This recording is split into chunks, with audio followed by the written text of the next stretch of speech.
Fallout 76 just got the biggest update ever. It's gonna be amazing. I'm sure this is gonna save this complete tragedy of a game. I am incredibly excited for the future of Fallout 76. Earlier today, Fallout 76 got a 25GB new update, and this is the one. Is it finally bug fixes that have persisted since the launch of the game? Probably not. The opportunity to play this a couple of times now, both on the PTS, but also Bethesda recently flew me out to London to experience not only Skyline Valley, but also share details about the future of this game, and like I said, I'm really excited. So in addition...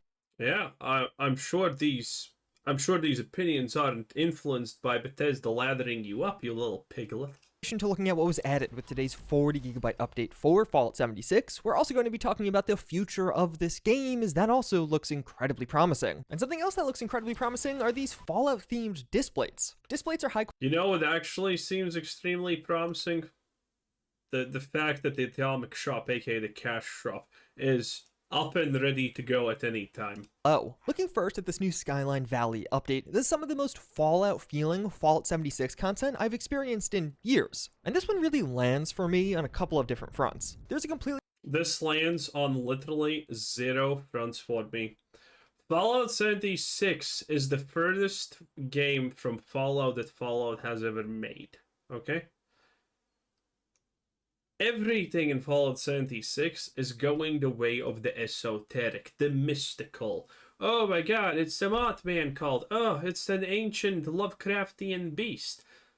Fallout 76 is just ancient mythology and, you know, Cthulhu Lovecraft monsters. That's what it is. Nothing else. There's no hint of anything else Fallout in this game anymore.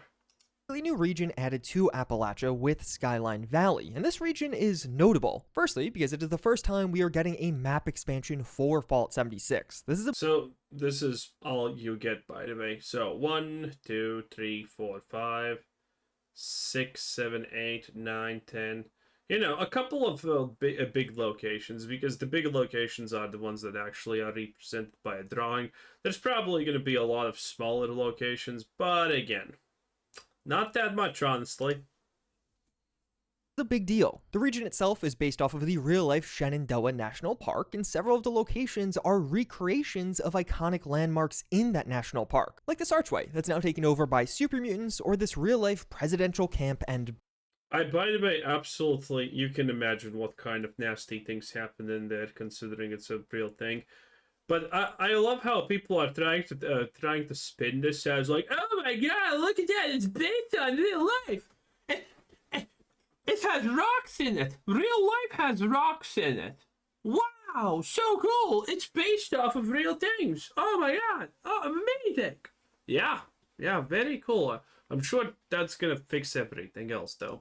Bunker, including some secrets within. So just in general, this is another really cool example of Fallout recreating what we have in real life in its post-apocalyptic alternate reality. But of course, in Fallout 76, Shenandoah will look a bit different. As you'll learn over the course of the questline here, the weather in Skyline Valley is completely distinct, with this red storm hovering over the central location. As you explore through the region, you'll find these new ghoulified enemies known as the Lost. These enemies will attack you on sight and can either be just regular feral ghouls that will explode into a static shock, or non-feralized ghouls, which will use a variety of ranged weapons against you and utter some mysterious lines. And this unique combination of feral ghouls and non-feral... What is attacking them if you read the line? I don't know, probably some eldritch being. Ghouls make the Lost a unique type of threat, as they have some enemies that'll just sprint at you and explode, while some others can seriously damage you from afar, as well as there's one... Whoa, we have never had this in Fallout. Enemies that attack you from afar and damage you from a close. Holy, this is breaking new grounds. New creature added with this update. Mutated turkeys are roaming around now, and they have a few different attacks they can use. That's right, a whopping one creature. Exciting.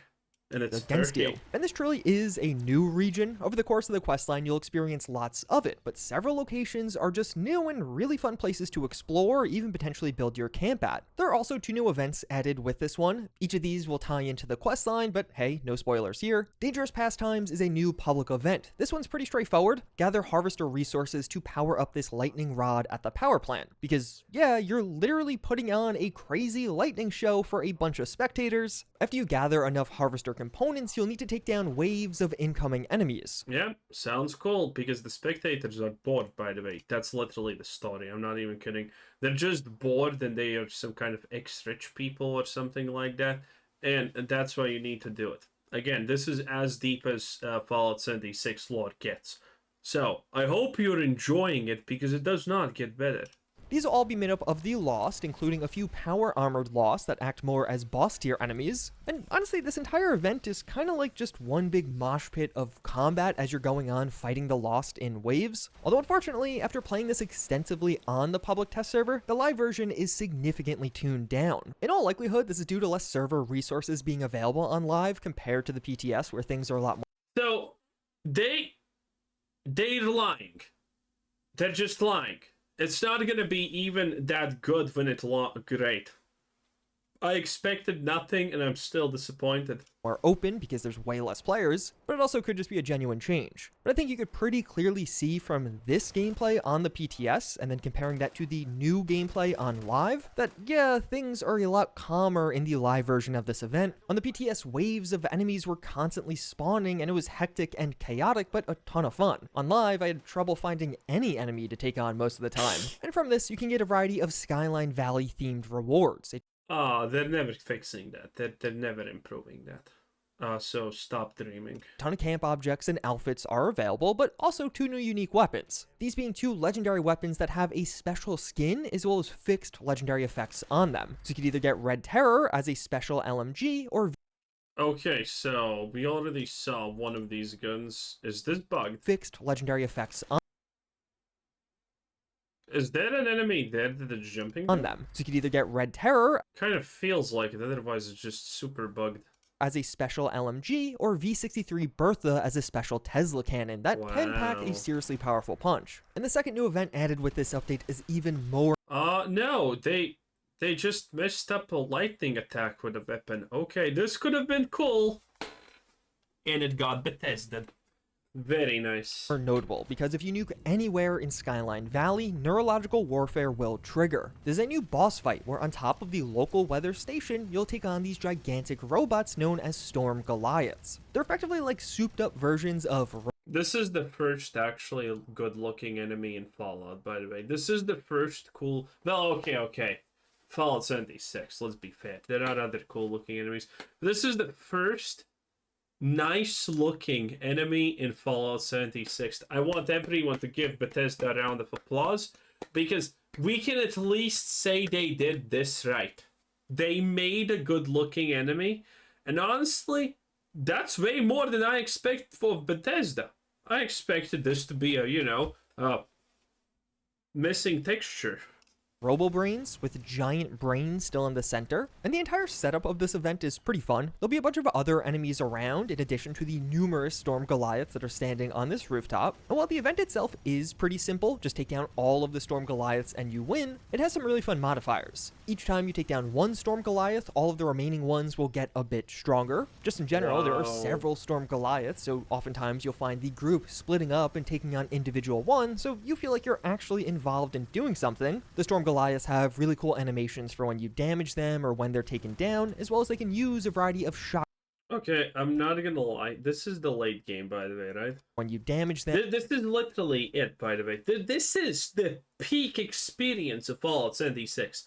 You get a weapon that has a lot of ammo, and you can just shoot it, and then you stand still and shoot. If you get damaged, you use a stim pack. And then you just stand there and shoot. Are you following? Are you picking up what I'm picking down? Picking down. Putting down. Yeah, this is as peak as it gets. And considering how much HP this thing has, it kind of probably gets really annoying because I mean, there's nothing else you can do. You're just pelleting it with literally hundreds of rounds, and have fun. Them or when they're taken down, as well as they can use a variety of shocking attacks against you, but also just the event space in general is really cool. They have these Star Wars-like blocking walls that will dynamically turn on and off, restricting access to other sections. And just in general, you're on the roof of this massive building fighting a giant robot with a giant storm behind you. It's really fun thematically, and it really does feel like an epic boss battle as you're doing it. This event Okay, nice. He died, but he didn't die. Nice. 2 has a ton of rewards associated with it. I'll have a link to the full list in the description, but a variety of camp items as well as some Vault 63 themed outfits you can get for yourself, as well as 3 unique legendaries with the Vault 63 laser rifle, the Vault 63 Gatling laser, and the coolest looking but perhaps crappiest of the bunch with Anchorage Ace. There's also a bunch of lore to explain what exactly is going on here, who are the enemies, why are they made, and what's going on with the weather station, but that's explained during the quest No one cares, probably.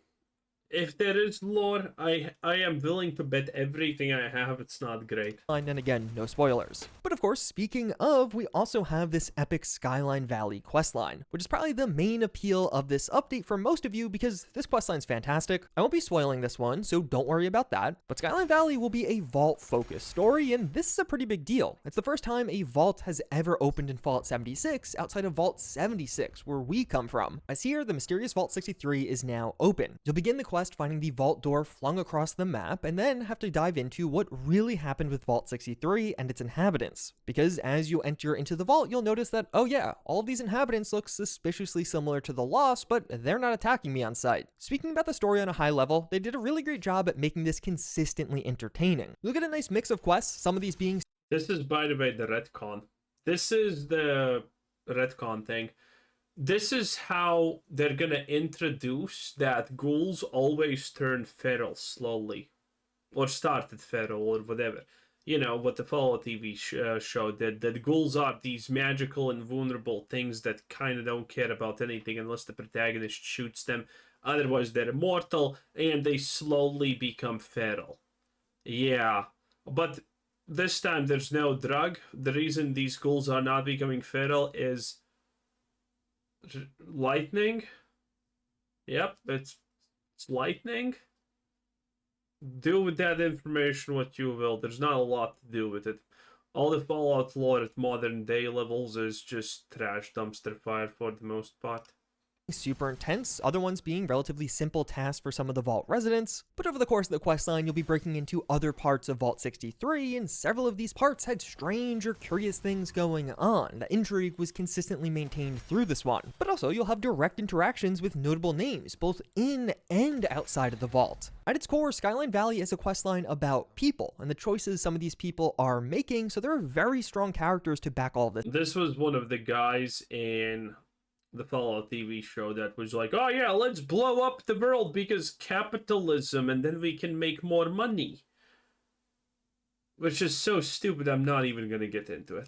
Up. The main one being Hugo, the Vault 63 overseer, who will readily dive into the philosophical with you. If you were to repair a ship by replacing it plank Oh by god, we already talked about this. Theseus ship. Or what would you have? And there's no answer, there's nothing to this. He just like spits at you a line, which is literally, again, it's just Theseus ship. Well, it's called the Ship of Theseus. But yeah, and it's like, dude, when I saw this first time, I think it was also Juicehead's channel, by the way, we watched after him. I was like, holy shit, the writers thought they're so deep with this one. Holy moly. Using a paradox. Oh my lord. Whoa. Using a paradox. Wow. Wow. And the best part is, by the way, none of your answers matter because this doesn't go deeper than that. This is not an actual like philosophical deep dive or anything like this. This is just, well, let's try to pretend for 5 seconds that we're not autistic. piece by piece. So much so that no single piece of wood from the original vessel remained. Would you have a new ship? Or would it still be the original, only improved?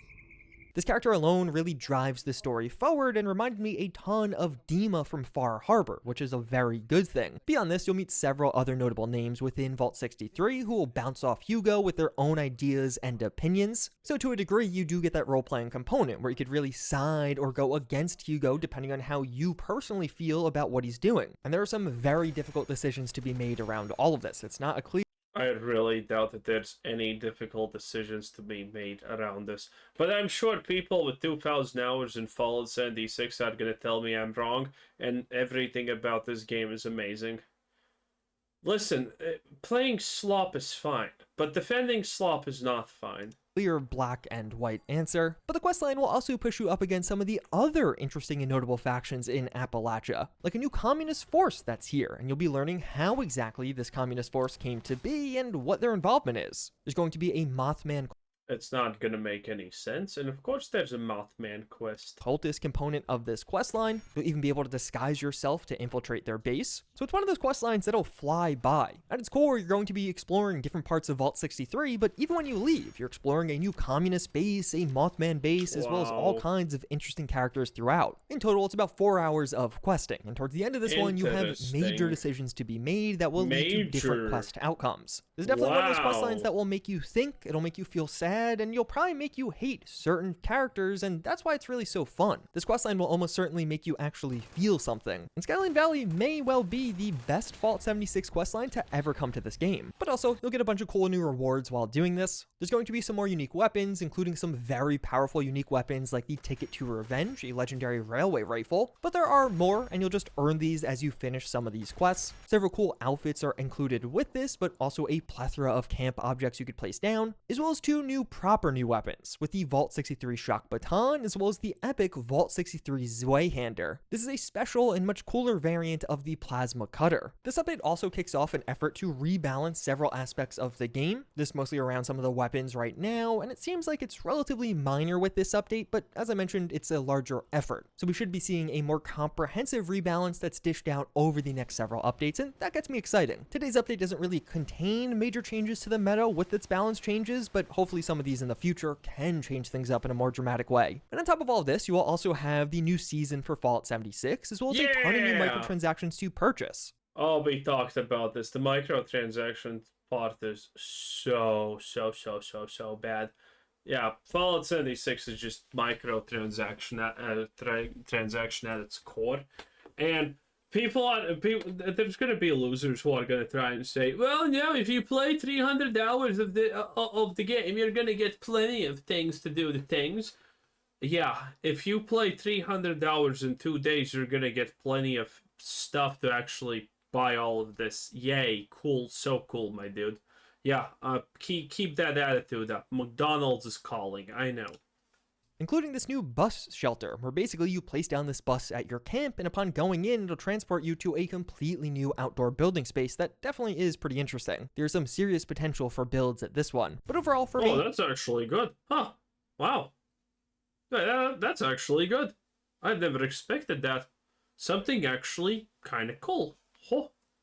Wow. Well, damn. Skyline Valley is one of the best updates Fallout 76 has ever gotten. It finally feels It's also arguably the only actual update this game has ever gotten, because everything before that was just making the base game into not complete garbage. like we were getting a substantial amount And it's still bad. Again, people say this shit constantly. Oh, Fallout 76, it has changed so much. It's like super great now. No, it's not. It's still a buggy mess. It's still super boring. It still lacks any sort of balance. There's nothing good about this game. Stop.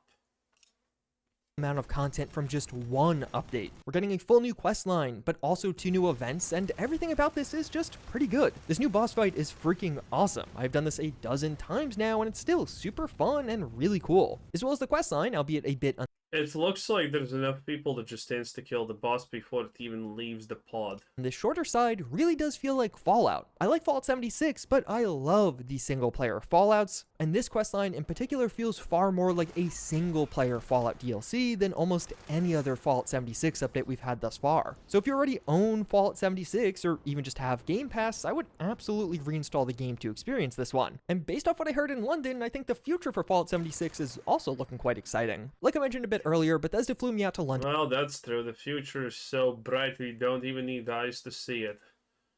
Yeah, I mean, Fallout 76 is never gonna not be sad. The people who play this and are level 2000 are never not gonna be complete brainwashed defenders. Again, when someone tells you, oh, the game, you can't say the game's bad, you only have played 5 hours of it. Oh, I have played 40, and I can tell you for a fact this game is bad after everything, okay? It's just still bad. It's just still boring. The combat is horrible. The stories are boring. The dialogues are long. And I know that that's a strange thing to say, the dialogues are long, but when the dialogues are so poorly written, like in this slop fiesta, yeah, dialogues being long is a problem. If you have a good game with properly written dialogues, you want the dialogues to be long. In Fallout 76, the dialogues are just long because the people writing them are brain-damaged buffoons. And they're just boring and lame, and that's why you want them to finish faster. That's it. That's Fallout 76. Anyway, that was our boy's juicy head. Fallout content. Whoa! Anyway, Bethesda is trash. Have a nice day.